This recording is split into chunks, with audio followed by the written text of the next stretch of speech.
और सब फूल वसंत में खिलते हैं, पर केसर पतझड़ में खिलती है। वह मटमैली अबाबील जो अभी अभी उस टीले से पंख फैला उड़ गई थी, शायद केसर को जी भरकर देखने के लिए ही इधर आ बैठी है। क्या ये धरती कभी इतनी बांझ हो जाएगी कि केसर का उगना बंद हो जाए? कितनी चहल पहल है यहाँ। ये लड़कियां हैं या रंगों की परियां? इनको देखता हूँ तो ऐसा लगता है एक बहुत बड़ा दुपट्टा है जिसमें ये रंग की धारियां बनकर लहरा रही हैं। वे केसर के फूल चुन रही हैं। उनकी सुडौल शरीर देखता हूँ तो उस बुत तराश को दाद दिए बिना नहीं रह सकता जिसने मांस में पत्थर की सी नोक पलक पैदा की।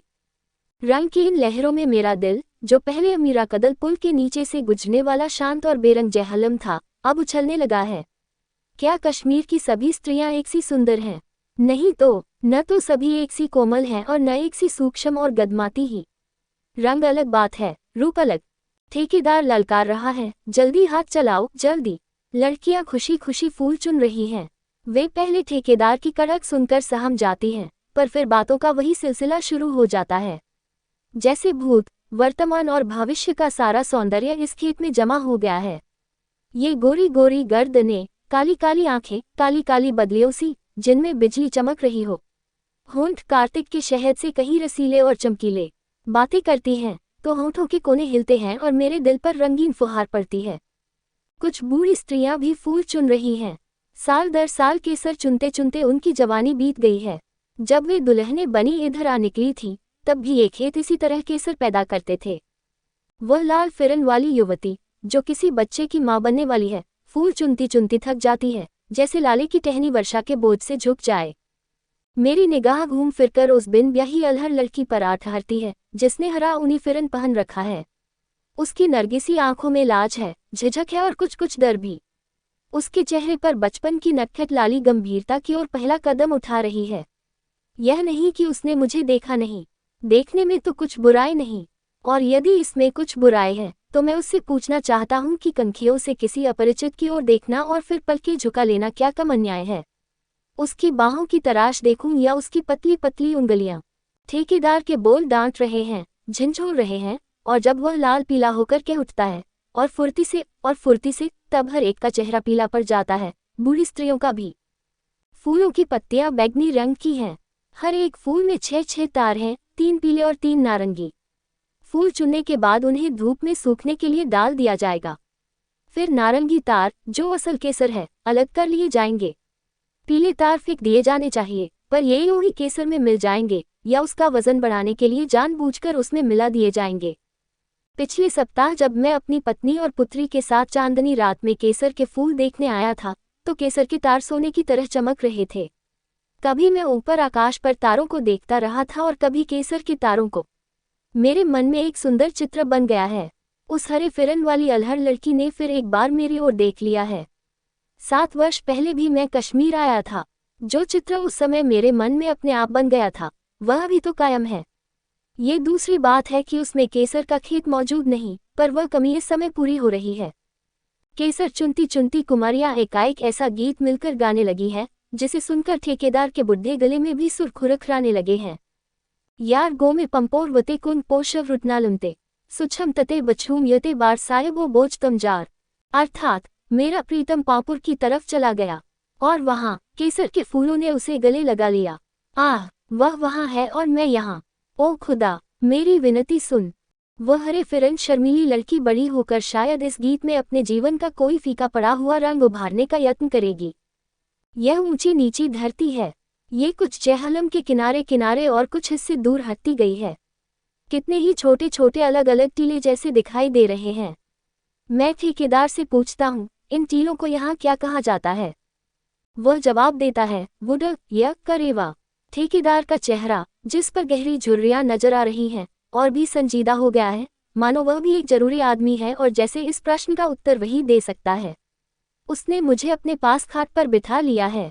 वह मुझे बता रहा है कि ये वुड या करेवा सब के सब बारानी धरती के टुकड़े हैं, पर है बड़े उपजाऊ। तो क्या इन सभी वुडरों में केसर पैदा होती है? नहीं तो, केसर तो पापुर के वुडरों में ही पैदा होती है। इस 12,000 बीघा धरती पर खुदा का बड़ा फजल है। यहाँ मिट्टी केसर पैदा करती है। उसने मुझे ये भी बताया कि यह जमीन महाराज की निजी मिल्कियत है। जो भी इसे ठेके पर लेता है, इसकी आधी केसर अपने नीचे खेती करने वालों को बांट देता है और आधी स्वयं ले लेता है, जिसमें से उसे ठेके का रुपया चुकाना होता है। आधी छटाक केसर तैयार करने के लिए 4312 फूल चाहिए। वह बड़े गर्व से कह रहा है, जैसे उसके बाप दादा सदा केसर का ठेका लेते रहे हैं। उसकी कुशल आंखें, जिनमें कुछ आत्मप्रशंसा भी झलकती है, मस्त हो उठी हैं, जैसे उसने केसर का ये भेद मुझे बताकर कभी न कभी केसर का ठेका लेने के लिए उकसा दिया है। 2. केसर से मुझे प्यार हो गया है। मैं इसे सब जगह देखना चाहता हूँ। हिंदुस्तान के नक्शे पर मैं हर जगह केसर छिड़क देना चाहता हूँ। धन्य है वह धरती जहाँ केसर ने जन्म लिया है। ये कहते हुए कल एक दुकानदार ने मेरे लिए 5 रुपए की केसर तौल दी थी। जेब से रुपए निकालता हुआ मैं सोच रहा था कि कौन जाने श्रीनगर के इस दुकानदार की पत्नी का नाम केसर हो और वह रात को घर आकर उसके सामने भी कह उठे, धन्य है वह धरती जहाँ केसर ने जन्म लिया। और वह स्त्री यह समझे कि उसके सौंदर्य की प्रशंसा हो रही है, यह नहीं कि उसके पति ने एक खानाबदोश लेखक के पास थोड़ी केसर बेचकर 1 आध रुपया कमा लिया है। मेरे मन की सारी कविता सिमट सिमट कर केसर के इर्द गिर्द घूमने लगी है। मेरी पत्नी ने केसरिया साड़ी पहन रखी है। माँ की देखा देखी मेरी पुत्री ने भी केसरिया फ्रॉक पहन लिया है और मैं खुश हूँ। काश उस शर्मीली लड़की ने केसर के खेत में केसरिया फिरन पहना होता तो उसका गोरा रंग एक सुनहरी झलक ले उठता। वह मुझे और भी सुंदर दिखाई देती।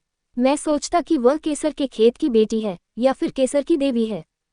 शफक की केसरिया प्रसन्नता देखता हूँ तो सोचता हूँ कि उषा ने मेरी भावना समझ ली है, पर यह रंग तो उसे सदा से प्यारा है। नित नए है केसरिया उषा के चाव और वे सब रंगीन भाव जो सदा से कवियों और लेखकों से होली खेलते आए हैं। क्या केसरिया उषा की ओर देखकर उस शर्मीली अलहड़ लड़की को ये ध्यान नहीं आया कि उसी की तरह वह भी केसरिया फिरन पहन ले? या क्या वह प्रतिदिन दिन चढ़े जागती है? उषा को न सही, केसर चुनती चुनती केसर के तार तो वह देखती ही है और उन्हें देखकर खुशी जाती होगी। यहीं से वह या फिरन का ख्याल बड़ी आसानी से ले सकती थी। पर कौन बताए उसे कि वह सफ़ेद ऊनी फिरन, जिसे उसने बड़े शौक से सिलवाया है या सिलवाना है, जरूर केसरिया रंगा ले। पापुर श्रीनगर से बहुत दूर नहीं, तांगा जाता है, पर जो आनंद पैदल जाने में है वह तांगे में कहाँ। मैं कई बार पापुर हो आया हूँ और केसर के फूलों से कहीं ज्यादा वह अलहड़ लड़की ही मुझे इस आकर्षण का कारण प्रतीत होती है। हर बार वही हरा फिरन। क्या उसके पास केवल यही एक फिरन है? जी चाहता है कि आगे से अपनी पत्नी को तब तक नई साड़ी न लेकर दूं जब तक उसकी सबकी सब साड़ियां फट नहीं जाएं। उस अलहड़ लड़की में क्या कुछ कम जान है? उसका दिल क्या किसी अलग मिट्टी का है? बहुत यत्न करता हूं कि किसी तरह वह अलहड़ लड़की मेरी दिल से निकल जाए, पर वह तो उलट मेरे दिल में समाती चली जा रही है। कई बार तो मैंने उसे स्वप्न में भी देखा है। वह मुझे क्यों नहीं छोड़ती? वह मुझे क्यों घूरती है? क्यों खिलखिलाकर हंस पड़ती है? मैं क्या जानता था कि मेरे ये भाव यूं उछल पड़ेंगे, जैसे वह कहती हो, हरे फिरन से इतनी नफरत क्यों? घास भी तो हरी होती है, बल्कि मैं तो चाहती हूँ कि तुम भी हरे कपड़े पहनो। वृक्ष भी तो हरे दुशाले उड़ते हैं, पर तुम न मानोगे। अच्छा, मैं ही मान जाऊंगी। मैं केसरिया फिरन पहन लेती हूँ। क्या तुमने ये समझ लिया था कि मेरे पास केसरिया फिरन है ही नहीं? वाह, खूब सोचा तुमने। पिछले साल मैंने ये केसरिया फिरन बनवाया था, पर यह न जानती थी कि एक दिन एक बंजारा आएगा और इसे पहनने की फरमाइश करेगा। मेरी ओर देखो, देखो, देखो तो, मैंने केसरिया फिरन पहन लिया है। मैं केसर के खेत की बेटी हूँ या फिर केसर की देवी हूँ? कल भी दिन भर इसी कोशिश में रहा कि किसी तरह ये लड़की मेरे दिल में न आने पाए। एक लेख लिखने बैठा तो मैंने महसूस किया कि यह केसर की देवी मुझे कह रही है, किस पर लिखोगे? उस केसर के खेत पर जहाँ तुमने मुझे पहले पहले देखा था, या उस ठेकेदार पर जिसने तुम्हें अपने पास बड़े अदब से खाट पर बैठा लिया था? जब मैं नहाने लगा तब मेरे मन की किसी अज्ञात गहराई से केसर की देवी की आवाज आने लगी, पानी बहुत ठंडा है क्या? मैं जानती हूँ तुम ठंडे पानी से नहाना पसंद नहीं करते।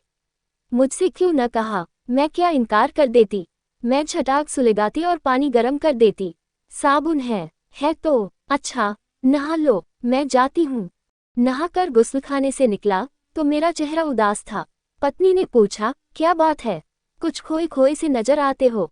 पर मैंने हंसकर बात आई गई कर दी। आखिर उससे क्या कहता? मैं भीतर ही भीतर भुला जा रहा था और पछताता था कि केसर के खेत पर गया ही क्यों। जब मैं सैर करने के लिए बेरम जेहलम के किनारे हो लिया, तब भी मैंने महसूस किया कि वह केसर की देवी मेरा पीछा कर रही है। एक परों वाला रंग है जो उड़ता चला आ रहा है। ये रंग अपने स्थान पर चिपक गया और तस्वीर बोल उठी, दासी का क्या कसूर है।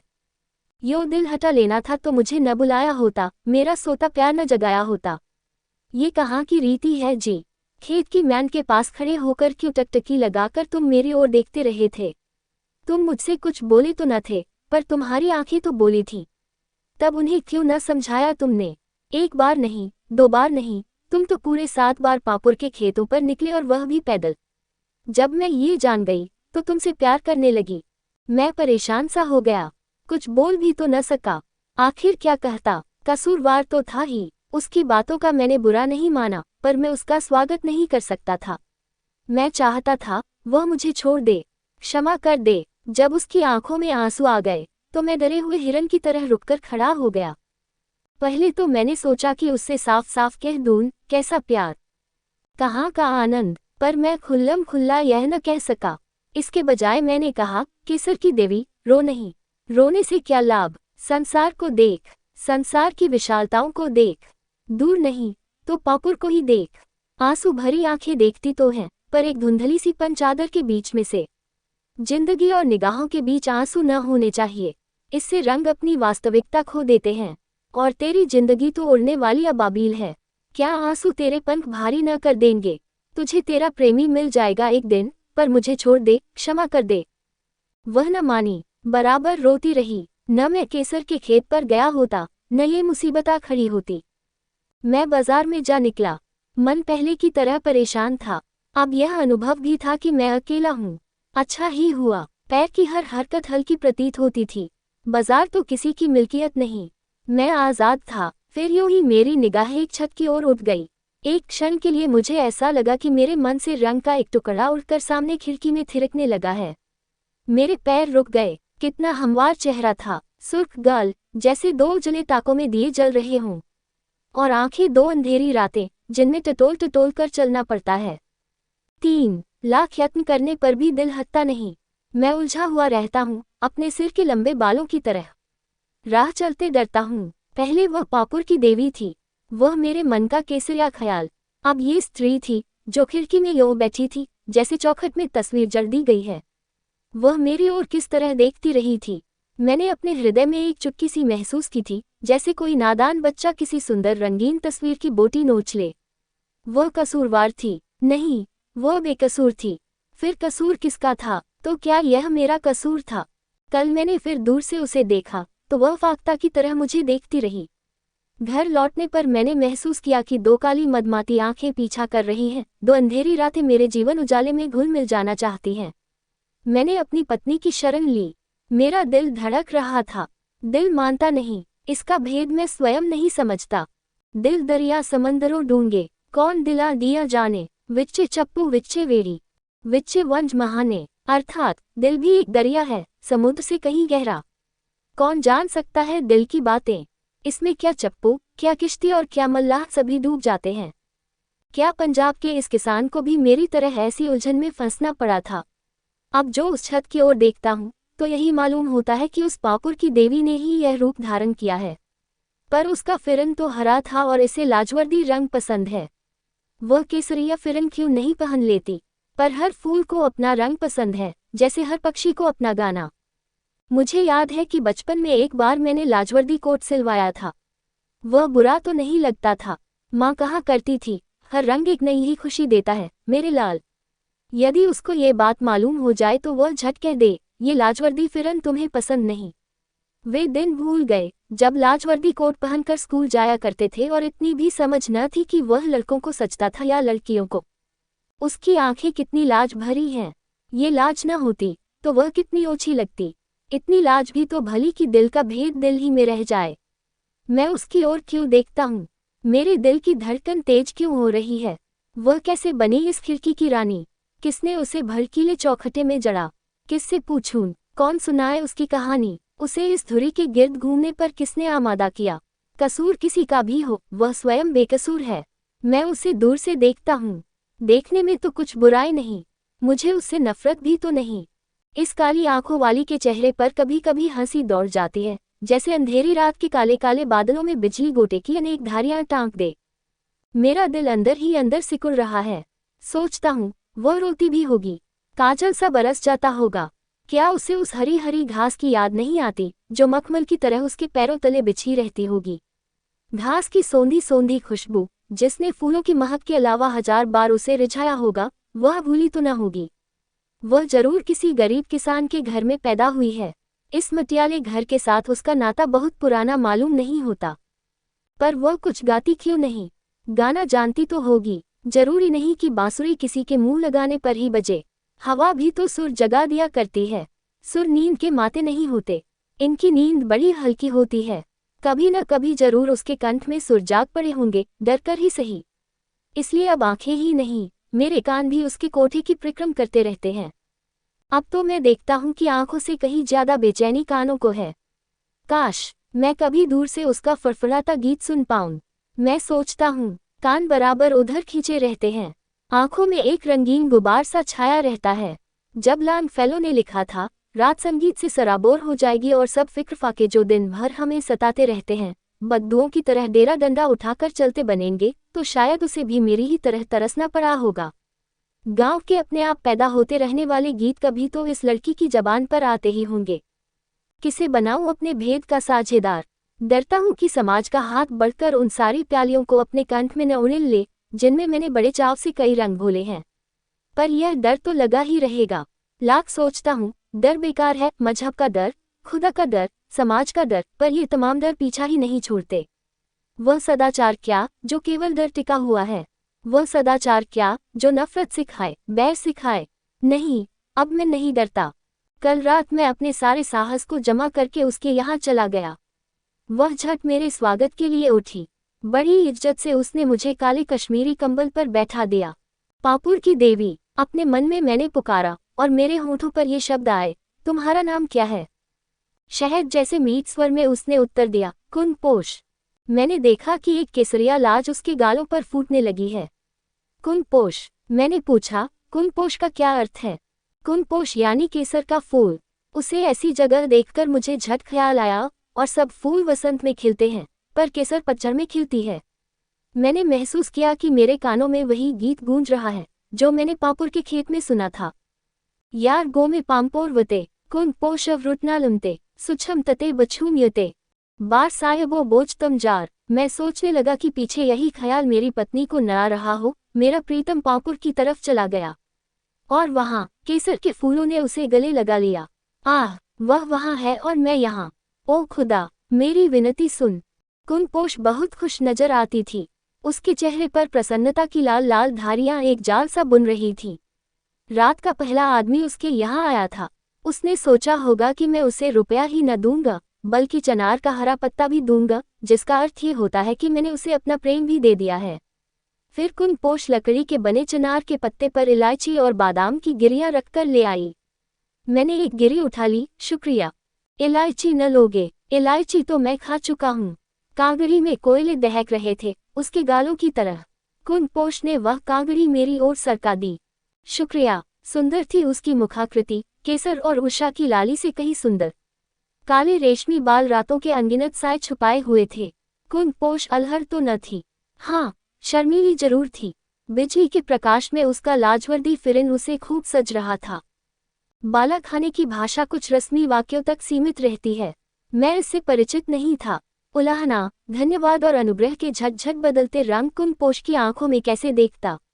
मेरा दिल धड़क रहा था। कह कहा कैसे लगाता, ऐसा कह कहा जो किसी पहाड़ी चश्मे की आवाज पैदा करता। कुनपोश ने लकड़ी का बना हुआ चनार का पत्ता, जिस पर बादाम की गिरियां और इलायचियां ज्यों की त्यों पड़ी थीं, मेरी ओर बढ़ाया। मैंने खामोशी से एक इलायची उठाकर मुंह में डाली। वह मेरी तरफ देखने लगी। सचमुच वह केसर का फूल थी।